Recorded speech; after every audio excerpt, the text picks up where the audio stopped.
আজি দেবকী বসুদেवर বিবাহ যাইଥିଲି দিগ্বিজयर পথে।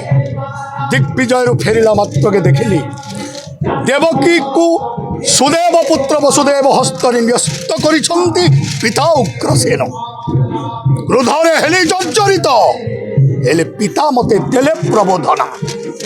କହିଲେ କଂସ, ବିବାହ କାର୍ଯ୍ୟ ଯେତେବେଳେ ସମ୍ପନ୍ନ ହେଇଛି, ସୁସଜ୍ଜିତ ରଥ ଉପରେ ତୋରି ଭଉଣୀ ଦେବକୀକୁ ଏବଂ ବସୁଦେବକୁ ନେଇଯା ବାବା, ଛାଡ଼ି ଦେଇ ଆସିବୁ ବସୁଦେବ। ପିତାଙ୍କ ଆଦେଶରେ ସୁସଜ୍ଜିତ ରଥ ଉପରେ ଦେବକୀ ଏବଂ ବସୁଦେବକୁ ନେଇ ଯାଉଥିଲି ବସୁଦେବପୁରୀ।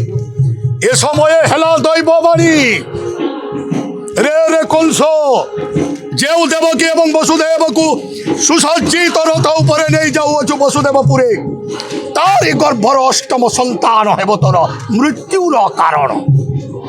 ଦୈବବାଣୀ ଶୁଣି ମନେ ଜାଗିଲା ଶଙ୍କା। ତାପରେ କଣ କଲି ଜାଣ?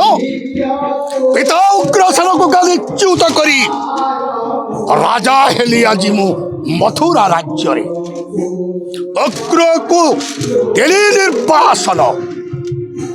ଆଉ ତାପରେ ଦେବକୀ ଏବଂ ବସୁଦେବକୁ ଶୃଙ୍ଖଳିତ କରି ନିକ୍ଷେପ କରିଅଛି ଅନ୍ଧକାର କାରା କୋଠରୀ ମଧ୍ୟରେ।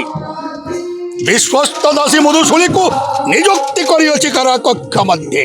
ତେଣୁ ରାଜା ମୁହିଁ ମଥୁରା ରାଜ୍ୟରେ। ଆଜିଠାରୁ ମୋ ଇଙ୍ଗିତେ ଚଳିବ ଏ ରାଜ୍ୟ। ସୁର ନର ଯକ୍ଷ ରକ୍ଷ ଗନ୍ଧର୍ବ କିନ୍ନର ଆଜିଠାରୁ ସମସ୍ତେ ମୋରି କରାୟତ୍ତରେ।